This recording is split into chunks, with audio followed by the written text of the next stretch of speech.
The days after the incident did not explode with chaos or end with sudden closure. They lingered, quiet, slow, and unnervingly still. The silence that followed wasn't the peaceful kind that lets the soul rest. It was heavier than that. It clung to the air like humidity before a storm, pressing down on every house, every breath, every whispered thought.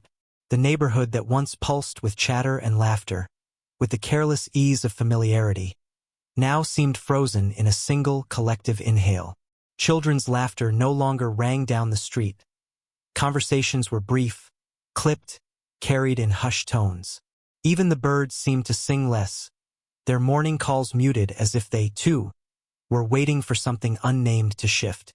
Curtains, once thrown open to let the breeze and light in, now trembled with restrained curiosity.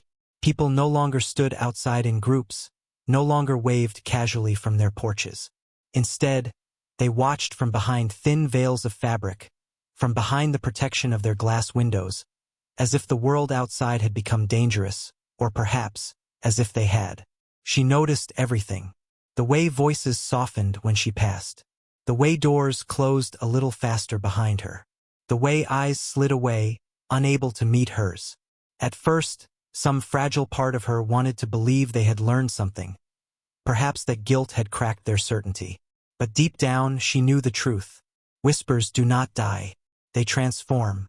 They slip into new forms, softening their edges but cutting just the same. Now, their whispers were not bold with arrogance. They were laced with guilt, brittle, uncertain, but alive nonetheless. Every step she took down that narrow street carried weight. The sound of her shoes against the pavement seemed to echo louder than it should have. It wasn't arrogance that walked with her. It was composure, and that composure unsettled them. They used to smirk at her. Some even laughed behind her back, amused by the spectacle they thought they had exposed. Now they lowered their eyes, shrinking into the safety of their silence.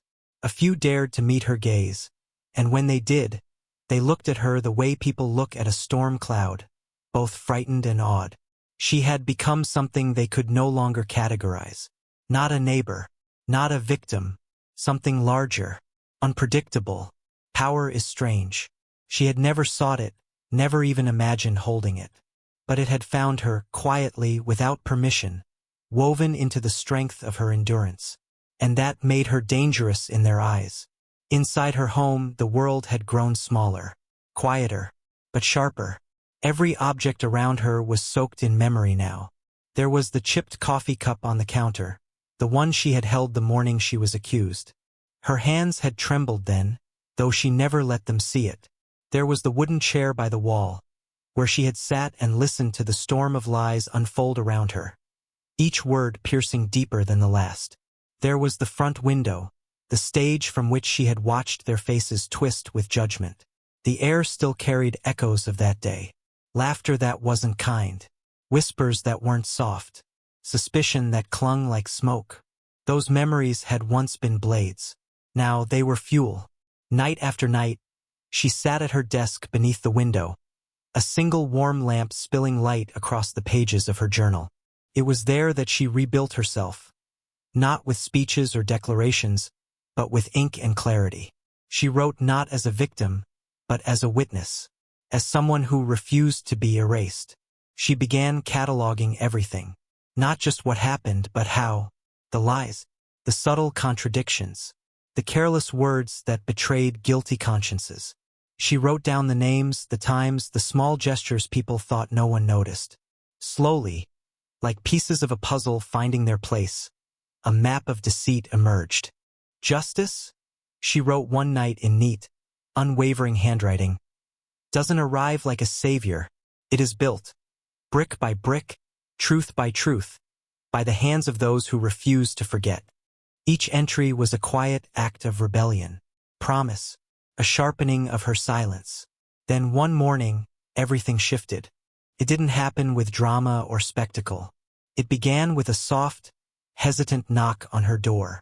When she opened it, she found him standing there, the man who had shouted the loudest, who had pointed his finger with certainty, who had enjoyed watching suspicion crush her.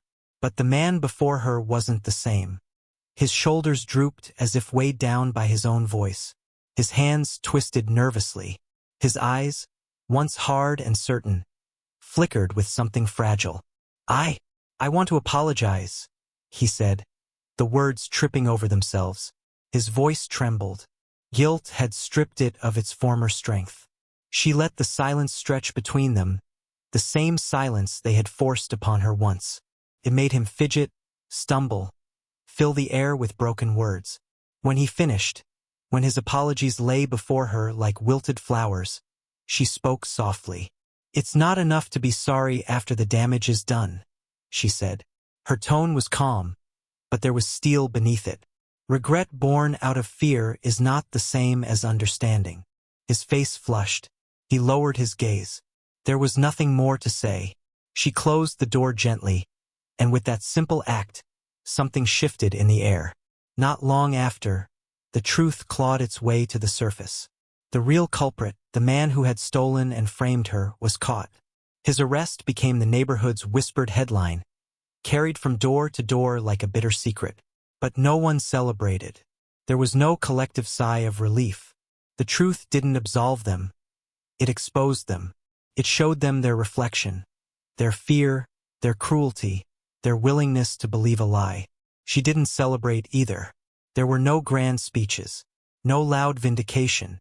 Her justice was quieter, a reclamation, not a performance. Life didn't return to what it had been. It never could. But it didn't wither either. It evolved. She walked with new awareness now. Trust was no longer an open door. It was a guarded gate, opened only to those who had proven themselves in the storm. Those few who had believed her, who had stood against the tide of cruelty, she kept close. To them, she offered something rare and unwavering: loyalty. Her house, once shadowed by whispers, began to transform. Sunlight poured in through her windows every morning, washing over the old scars on the walls. Birds began to nest near her sill, their morning songs gentle reminders that the world moves forward, whether people do or not. But beneath that peace, vigilance remained. Not paranoia, not bitterness. Wisdom. Months passed, and whispers returned to the neighborhood. But this time they weren't about her. There were rumors of missing items, stories of secrets leaking, of small betrayals blooming in quiet corners. Irony, she thought, was patient, but precise. She said nothing. She did nothing. She didn't need to.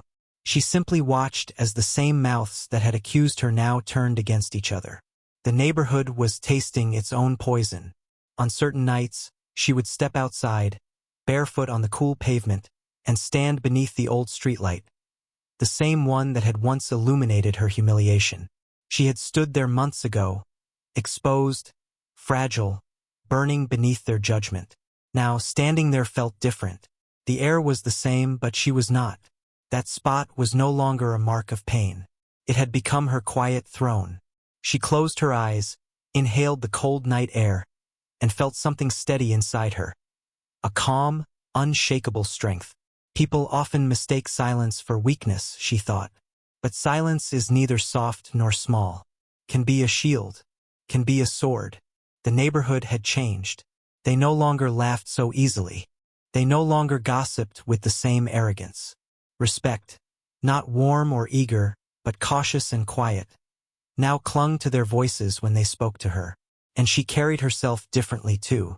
Not as someone seeking their acceptance, but as someone who no longer needed it. One evening, when the sun dipped low and painted the world in gold, she stood by her window. Children played outside where fear had once rooted itself.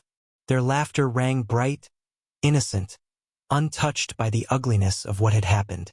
The world, she realized, moves on. It always does. But memories do not fade so easily. Her hand rested on the spine of her journal, the keeper of every lie, every truth, every moment she had stood alone. A slow smile curved on her lips. "Let them talk," she whispered to the fading light. "Let them twist the story. The truth will outlive their whispers." The woman they had once ridiculed had become something they could never erase. She was no longer a whispered name in a rumor. She was a presence, a quiet force, carved out of pain and tempered with grace.